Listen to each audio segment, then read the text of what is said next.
Welcome back.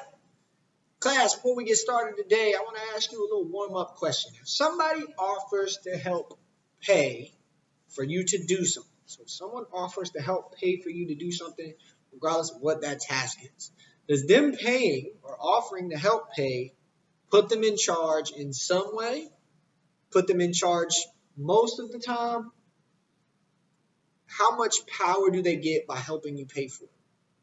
So, again, if somebody offers to help you pay something, do they get any resemblance of power or say in how that is done? Take a couple seconds, answer that question. Keep that in the back of your mind as we proceed through today's notes. Now, you're going to do another set of Cornell notes today, this time on the Proclamation of 1763. Now, the Proclamation of 1763 was King George's attempt to tell the colonists what to do, how to do it. And this section was just, don't go past the mountains. That was his number one and only rule, really. So again, you're going to take Cornell notes just like the last time, just like we've discussed before. So, the conflict. The conflict is simple. After the French and Indian War, the colonies have access to all this new, unclaimed, untapped land. And so the colonists want to expand further. They want to go past the Appalachian Mountains all the way out to the Mississippi River. But the problem is that the Native Americans are already there. The colonists have already pushed the Native Americans out past the mountains.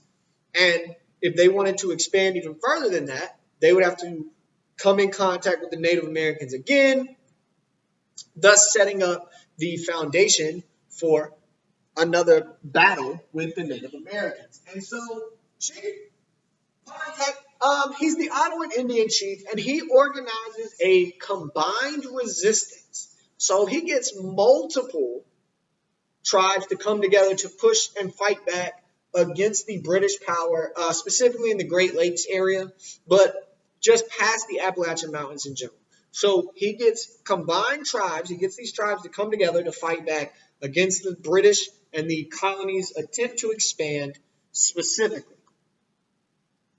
And so after he unites these groups all along the Mississippi River, they immediately go into expelling or getting rid of the British or pushing them out of the land there. And the action is what's called Pontiac's Rebellion. And the Native Americans attack the colonists in an effort to protect their land because, remember, they've already been removed from their land once.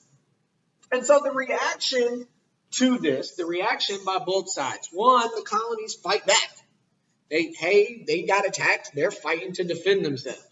All right, so that's the colonist reaction. But the British reaction, specifically King George III, has to send troops over to help the colonies fight.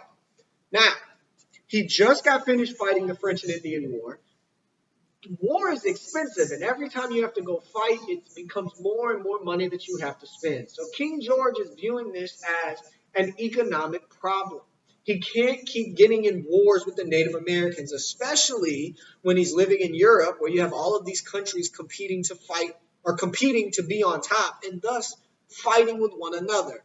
And so he looks at the colonies and like, man, y'all got this is enough. I can't keep sending troops over there, spending money to bail y'all out. And so he comes up with, and this is a solution according to just King George. He tries to end the fighting between the two sides. He doesn't want the Native Americans and the colonies to fight anymore, so in 1763, he makes a proclamation, which is nothing more than a public announcement. But because he's the king, that's kind of sort of law. It's kind of a big deal. And so 1763, he makes this proclamation or announcement. It's a solution in his eyes. And he does the proclamation of 1763. And it says that all lands west of the Appalachian Mountains belong to the Native Americans and the Native Americans alone. And any colonists that had already settled there had to leave. They had to go back to the other side of the Appalachian Mountains. And it not only affects colonists that are already settled there and that they have to go move away from where they are settled and set up, the colonies that wanted to expand are told as a portion of this proclamation that they can't expand either. You can't go past the mountains The Appalachian Mountains. You cannot cross over. That is where the Native Americans are. You guys need to stay where you are at. And this kind of makes the colonies feel some type of way. They're like, wait, we just got all this land. We just fought against them. We should have the right to go over there and claim that land if we want to. And so they start to feel like and to wonder, does King George, does he really have our back? Does he really have our best interests? If we claim that land, that's more resources that we can have, that we can tap into. And so the colonists don't like the Proclamation of 1763 because, again, they want to expand. They want more space. You got people coming over to the colonies, and the more people you bring over, the more space you need to accommodate those people. And so what the Proclamation means is that, again, what I just said, they can't expand. And the colonies that are out there have to move. But here's more reactions to it. The colonists just ignore it. They feel like we fought against France and the Native Americans. We as the colonists won this land for the British. We have a right to go to this land. And meanwhile, the British, King George, upset that they're continuing to ignore his proclamation. Well, he sends more troops to the colonies. He believes that we sent troops there to fight in this war. Y'all didn't win it on your own. We had to pay for the war because you guys weren't united and don't have a system of money to pay for it. And so he passes what's called the Quartering Act, where he got to put British soldiers in the colonist homes to, one, make sure that they followed this proclamation, but two, to report back to him. It's essentially a bunch of armed babysitters. Some of y'all know how it is. Y'all used to have babysitters. Babysitters told mom and dad everything you did. Everything. Couldn't get away with nothing when the babysitter was there. Some of you had a cool babysitter who didn't, but these are not those cool babysitters. These are babysitters that have a much better relationship with your parents than they do with you. And so these babysitters or soldiers are reporting back to the king every violation that the colonies are making, on top of having to live in the colonist home. And so here's some reflection questions, things I want you to think about. Number one, how did the colonists react to the Proclamation of 1763? What was their reaction? Number two, even though King George III saw the proclamation as a solution to the conflict, was it really a solution? And you have to pick a side. You can't say yes and no. You got to pick a side, defend that side. Why or why not? Do you believe it was a solution? Why do you believe that it was not?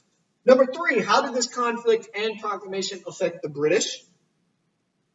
So once this proclamation went into place, if it was followed the way it was supposed to be, how would it have affected the British people, the British government, and the British people? How did King George address the effect of the proclamation in the colonies? So to know that, you have to look at how the colonies reacted and what did King George do to that reaction. How are the colonists going to react to King George's solution? What was their reaction? So you may have to go back to that. 6. If the colonists would have honored the Proclamation of 1763, how might relations between the colonists and Native Americans had been different? So what do you think would have happened between the colonists and the Native Americans had the proclamation been followed, and why? And number 7, why is this important? Why is the Proclamation of 1763 important? Why is the reaction to the Proclamation of 1763 important? You tell me why you believe that it is important. Now, this is just one thing that Britain does that angers the colonists. We're going to continue throughout this week so that there's some more things that Britain does to anger the colonists, which kind of leads to a pretty big conflict. This whole war to become a country that happens as a result of Britain continuing to just mistreat the colonists in their eyes. But that's for a later date. If you guys answer these questions, be sure to check Canvas for your reading assignment. If you have any questions, reach out to me. And as always, you have a great day.